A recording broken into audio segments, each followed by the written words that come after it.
My name is Rowan Vega.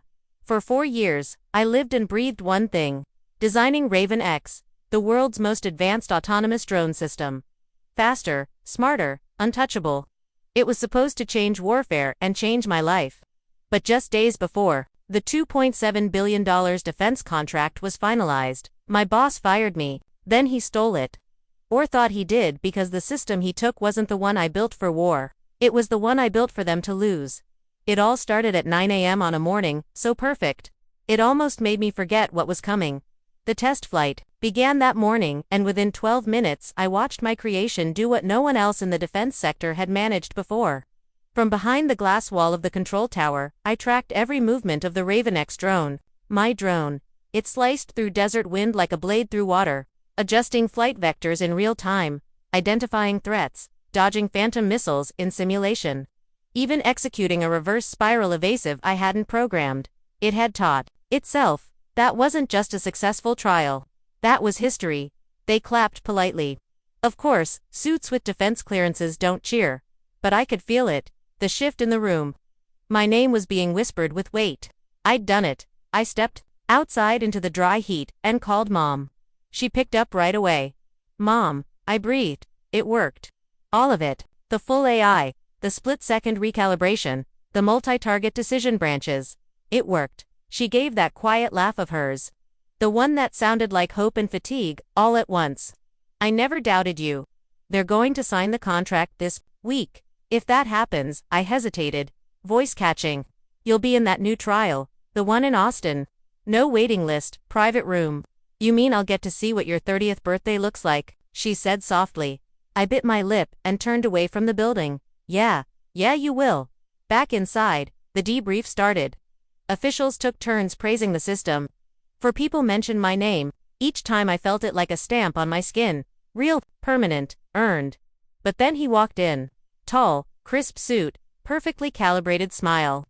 He introduced himself as Marshall Crane, financial strategy advisor, recently appointed to the board.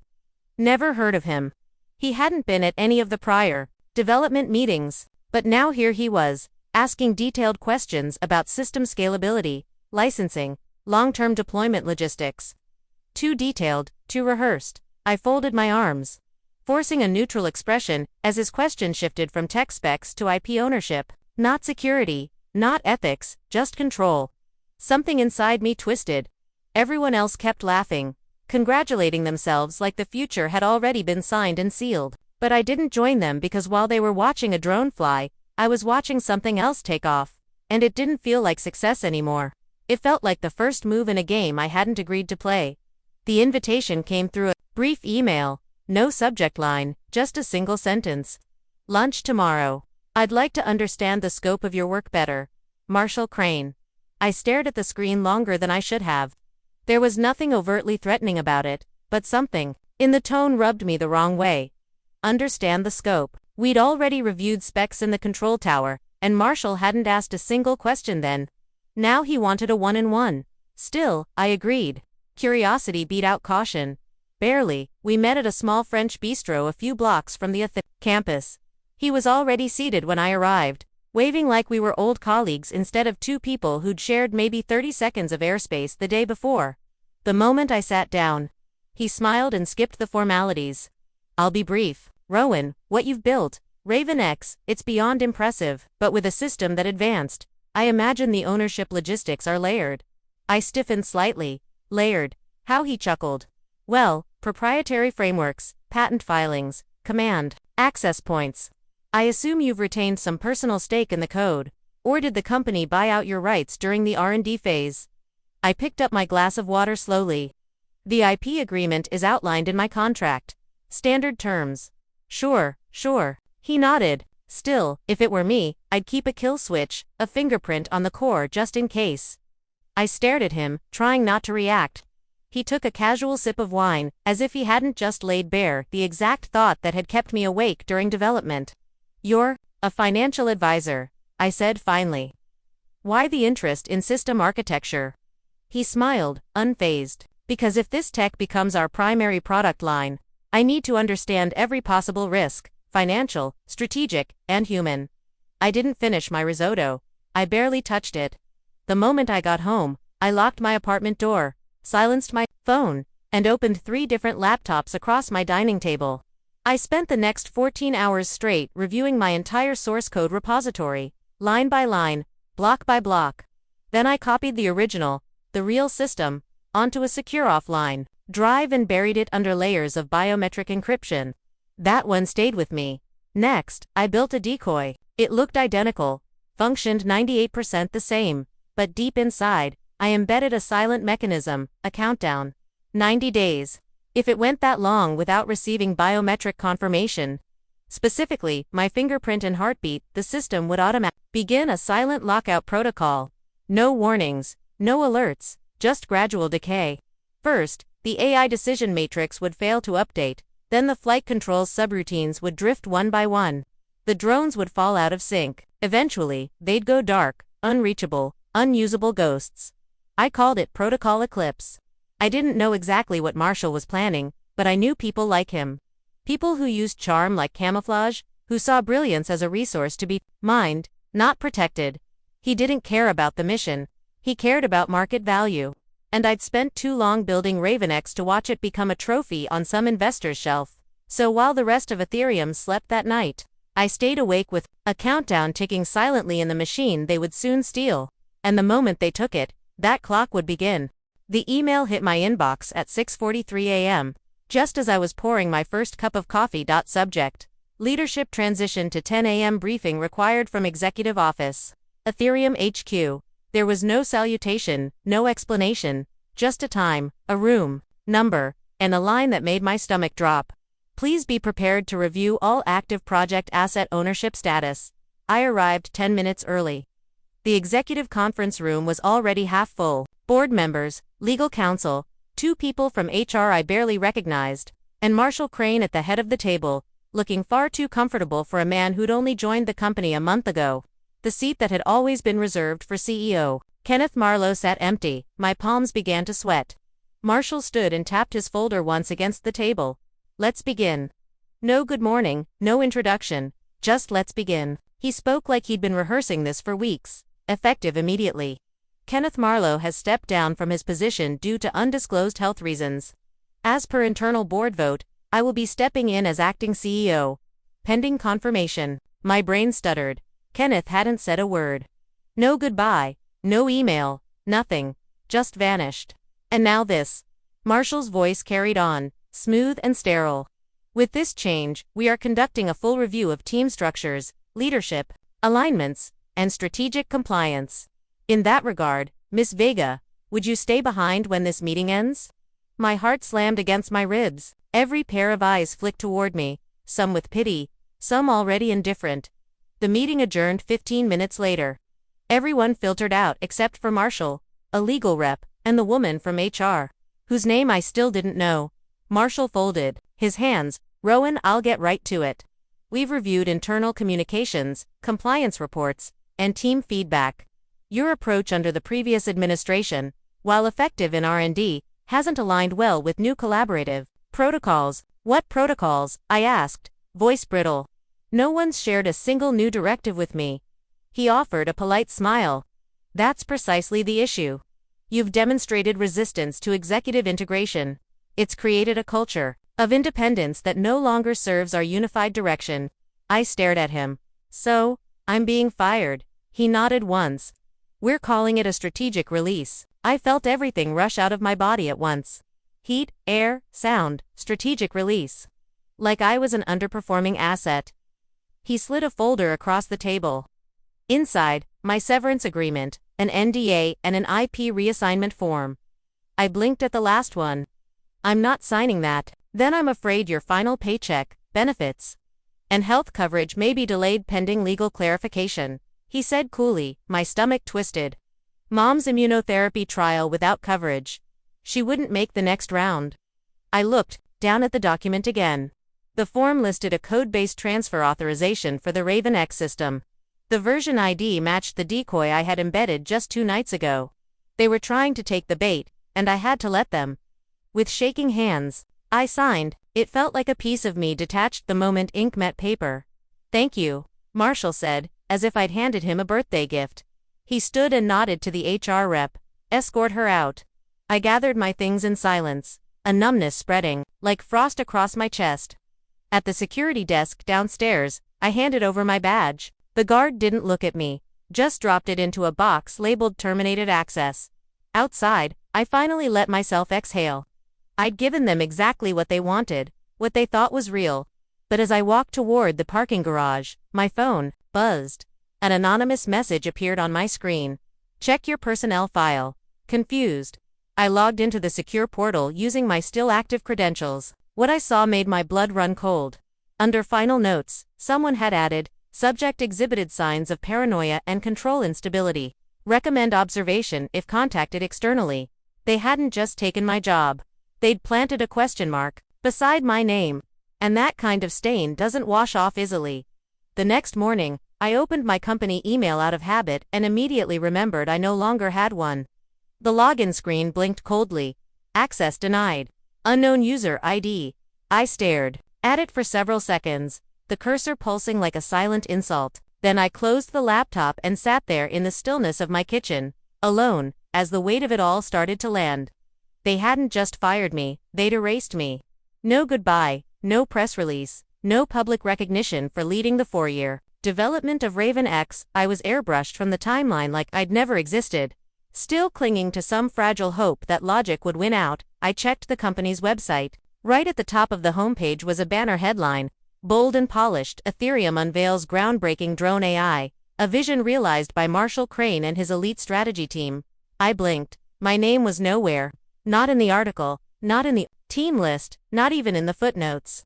The accompanying photo showed Marshall at the center of a conference table, surrounded by people who'd had nothing to do with the architecture of the system. I recognized two faces, both junior engineers I had mentored personally. One of them was wearing the same blazer I'd once lent her during a cold morning presentation. Now she sat smiling beside him like she'd designed the entire back end. My phone buzzed with a text from Theo, a back-end dev I'd worked with closely since the earliest prototypes. Theo, check this out. Marshall just renamed the control hub to Crane it, changed all passwords. Full lockdown.craneet. I actually laughed. Not because it was funny, but because it was so incredibly arrogant. Not long after, I received the email with the familiar subject line, leadership transition. I read the contents with a sense of clarity I hadn't felt in days. They had erased me from their records, deleted my role in Raven X's creation, but one thing they couldn't erase was the truth. And now that truth was about to surface. The following days passed in a blur of tension and quiet fury. I stayed out of sight, avoided phone calls, and kept to the shadows. My name had been wiped clean from the system, but my code, my creation, was still out there being paraded around like it belonged to someone else. Marshall Crane was smiling for cameras, while my drones were quietly dismantling everything he'd built. The systems they had activated were breaking down one by one. It was happening, but I couldn't let myself feel the satisfaction just yet. My mother's condition had taken a turn for the worse, and with every failure I saw in the Raven X network, I knew my time was limited. But there was a larger clock at play, the one I had set in motion, and I wasn't about to let it stop for anything. The first real crack appeared on a Monday morning, just a few days after the deployment. Theo messaged me with a frantic text. Theo, something's off with Unit 047. Can't load new flight maps? Tried 3 times. Keeps rejecting firmware. My heart skipped. Unit 047 was one of the first production drones shipped out to the company's proving grounds in Nevada. Standard training. Run, autonomous mapping of varied terrain. But if the update was being blocked, that meant the encryption layer I had buried in the decoy system, Protocol Eclipse, was beginning to pulse. It was subtle, almost imperceptible, but it was there, like a hairline crack beneath a polished surface. I messaged Theo back casually. Me. Could be network lag. Try hard reset, then call support. I didn't want him digging deeper. Not yet. But inside, something shifted. For the first time in days, the ache in my chest loosened just slightly. The countdown was on. They just didn't know it yet. That night, I returned to my mother's hospital room and held her hand. The machines hummed steadily around us, dripping drugs into her veins, while her chest rose and fell in shallow rhythms. She stirred around 3:15 a.m. and reached for my hand. I hate seeing you like this, she whispered. You don't have to worry about me. I lied. You just focus on getting better. But she saw through it. She always did. You worked so hard, she murmured, and they just threw it all away. I swallowed hard, staring at the IV line. They didn't throw it away. They think they won. Her eyes drifted closed again, and I leaned forward, pressing my forehead to the back of her hand. We just need to wait, I whispered. 90 days, that's all. She didn't respond, but I knew she'd heard me. That number had been living in my head, like a metronome, ticking just beneath the surface of everything I did. Every time Marshall smiled for a camera or dropped my name from another press release, the number tightened in my chest like a noose. The countdown was approaching its final days, but I had one last move to make. The next morning, I woke up to a message from Theo. Something's off with the firmware on the core. We've been getting pushback from the test flight teams. A few drones have gone dark in the Nevada field. They're getting desperate, Rowan. The feeling in my chest became tight again, but this time, it was anticipation. Not rage, not frustration, just certainty. The code was doing exactly what it was supposed to do. I sat at my kitchen table, the final log files open on my laptop. The drones were failing in real time. The system was deteriorating piece by piece, just like I had designed it. I didn't need to hack the system, to cause a crash, or to shut it down. No, I just needed to let it run its course. Let it self-destruct from the inside. Then the call came. It was Marshall. Rowan, he said, his voice strained, almost too controlled. Listen, we need to talk. Something's wrong with the system. You know about it, don't you? I didn't speak right away. I could hear him trying to mask his panic, but it wasn't working. The system was breaking down, and he knew it. Marshall, I said calmly, what kind of system are you running? He fell silent on the other end. His voice dropped lower, almost hesitant. I know what you're doing. I know what you've done. I closed my laptop slowly, leaned back in my chair, and exhaled. No, I said softly. You have no idea. The rest of the call was a blur of threats and empty promises. But it didn't matter. They had already lost control of the very thing they thought they could own. Raven X wasn't theirs. It never was. That afternoon, the first leaks began. Word spread like wildfire across the tech world, then into the defense sector. Rumors swirled, and engineers from inside Ethereum began to whisper about the system failures. Anonymous sources fed journalists information about the hidden protocol and the deliberate design flaw. Marshall's empire was crumbling, and I hadn't had to lift a finger. The Pentagon called an emergency briefing. It was supposed to be a moment of triumph for Ethereum, the unveiling of Raven X as the future of defense. But instead, it became the moment the truth spilled into the public eye. A reporter raised their hand. Is it true that the recent drone outages are the result of an internal lockout, not a cyber attack? The spokesperson froze. Another journalist stood up, holding up a printout of the internal codebase. We received this from an anonymous source. It's a schematic of Raven X with a failsafe embedded in the code. It's signed by Rowan Vega. The room shifted instantly. Marshall was caught. The whole world now knew the truth. I sat in a small cafe, watching it unfold on TV. My drones were doing exactly what I built them to do. They were taking control back, just as I had. Marshall called again, this time sounding even more frantic. Rowan, we need you to fix this. We can make a deal. We'll give you credit. We'll make it right. I stayed quiet. The satisfaction I had imagined for so long wasn't there. I didn't need their credit, their recognition. I had already won. I didn't break the system, Marshall, I said finally. I just set a clock. The line went quiet. Then he muttered. The Department of Defense just pulled the contract.